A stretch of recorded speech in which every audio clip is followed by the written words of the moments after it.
Berjumpa kembali para Bapak, Ibu, Saudara-saudari, para suster, bruder, dan juga para romo sekalian di renungan hari Minggu biasa yang ke-22, yaitu pada tanggal 29 Agustus tahun 2021, berkah dalam.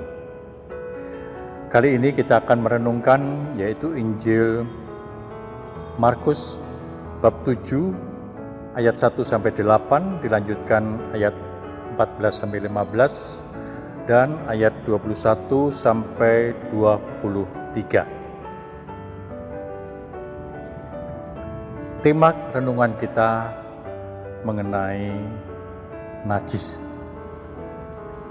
Para pemuka agama Yahudi mengkritik murid-murid Yesus. Mengapa? Karena mereka makan tidak mencuci tangan terlebih dahulu. Mereka memang suka mempersoalkan hal-hal yang sepele, yang remeh dalam peribadatan. Maka lalu Yesus ganti mengkritik mereka. Yesus mulai dengan menjelaskan arti najis yang sesungguhnya. Najis, lawan kata dari tahir, hal ini muncul di kalangan para imam di masa Paskah pembuangan di Babel. Najis sesungguhnya berkaitan dengan soal dosa atau hukuman Allah.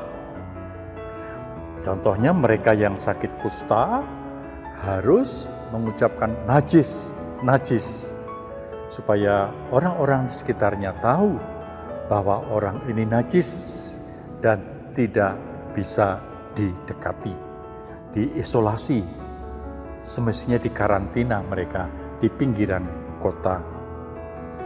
Nah, saudara-saudaraku yang terkasih di dalam Tuhan, siapa yang sering disebut najis? Para pendosa, pejinah, pemungut cukai adalah orang-orang yang najis menurut mereka. Banyak karena hal-hal yang remeh, seseorang juga divonis menjadi najis, kemudian dikarantina. Soal mencuci tangan tadi, ini sebetulnya soal higienis secara umum. Namun bagi orang Yahudi menjadi kewajiban keagamaan mereka. Apa yang harus di wilayah publik rupanya menjadi suatu kewajiban keagamaan mereka. Pernah juga ada umat yang bertanya, Romo, kalau seorang perempuan baru datang bulan, apakah boleh terima komuni? Lalu saya mengatakan, Tuhan tidak melihat kelayakan kepantasan seseorang menerima tubuh dan darah Kristus dari kelemahan fisik, tetapi dari niatnya yang baik, yang muncul dari dalam hatinya.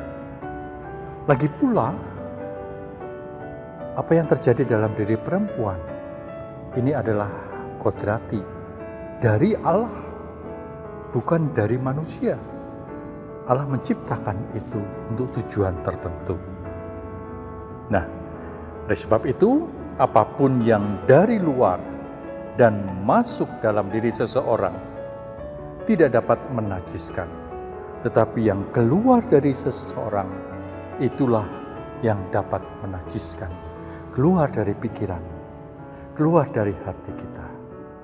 Contoh, kalau hati kita iri, tentu perbuatan kita akan perbuatan yang tidak baik. Tapi kalau pikiran kita positif, maka perbuatan kita pun pasti perbuatan yang baik. Nah, kedekatan dengan Allah tidak ditentukan oleh ketaatan pada peraturan najis atau tahir, tetapi pada hati dan pikiran kita. Perbuatan kita sangat ditentukan oleh hati dan pikiran kita. Bahkan 9 dosa pokok itu juga bermula dari pikiran dan hati kita yang tidak baik. Contohnya, perzinahan, serakahan, pembunuhan, kelicikan, iri hati, hujat, kesombongan, kebebalan, perbuatan yang tidak senonoh. Ini bermula dari pikiran dan hati, maka buahnya adalah dosa. Inilah yang dikatakan najis. Namun Yesus dan para murid-murid tidak mempedulikan aturan tentang cuci atau tidak. Yang pada waktu itu para murid langsung saja makan, tetapi dikritik, ditegur oleh orang-orang Yahudi. Maka Yesus ganti menegur. Mereka tidak memperhatikan aturan ini. Maksud Romo adalah Yesus dan para muridnya. Karena ini adalah soal higienis. Tidak ada kaitannya dengan ibadah. Maka Yesus rupanya membuat satu pola dan gaya hidup yang baru di tengah-tengah lingkungan orang-orang Yahudi. Maka Yesus diminta pertanggungjawabannya oleh mereka yang didatangkan dari pusat. Dan bagaimana pertanggungjawab Yesus dengan notabene pola dan gaya yang baru yang ada di tengah-tengah lingkungan orang Yahudi. Apa jawab Yesus? Yesus ganti mengkritik mereka.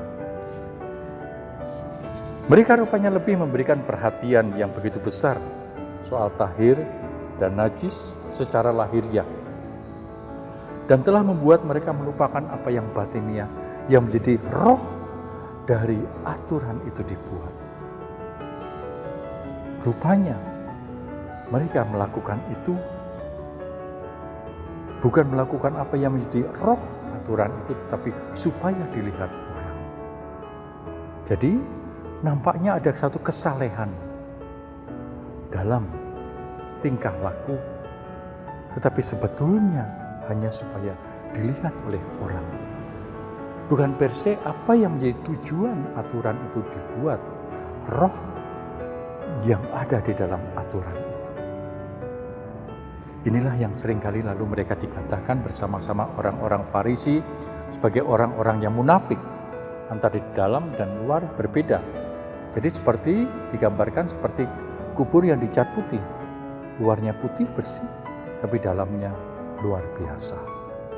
Berantakan, kacau, dan busuk. Jahat. Saudara-saudaraku yang terkasih di dalam Tuhan. Oleh sebab itu pada hari ini, Romo ingin mengatakan bahwa mereka orang-orang Yahudi itu adalah orang-orang yang menyembah Allah. Tetapi secara lahiriah saja. Boleh dikatakan secara lahiriah dekat nampaknya. Tetapi hatinya jauh dari Allah. Orang yang demikian sungguh-sungguh yang nampaknya melakukan ritus-ritus keagamaan sampai yang sekecil-kecilnya. Tetapi hatinya jauh dari Allah. Mudah-mudahan saya dan Anda semua tidaklah demikian. Ya? Maka agama itu bukan soal ritus ikuti perintah-perintah Allah, tapi juga apakah yang kulakukan ini juga masuk akalkah tidak? Dan apakah sungguh kuhayati dengan hati yang tulus dan ikhlas? Yaitu bahwa aku melakukan ini untuk memuliakan Allah melalui sesamaku. Hal ini rupanya butuh waktu untuk menjaga ketahiran batiniah.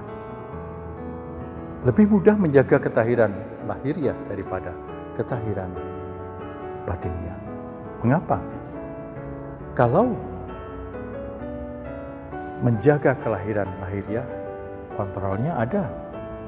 Orang lain melihat, oh baik. Tapi kalau batiniah tidak ada orang yang mengetahui bahwa saya sedang memperbaharui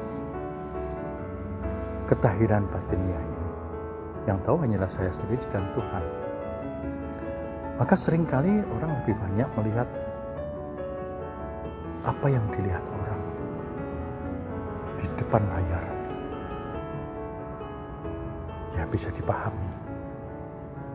Maka pertanyaan refleksi yang boleh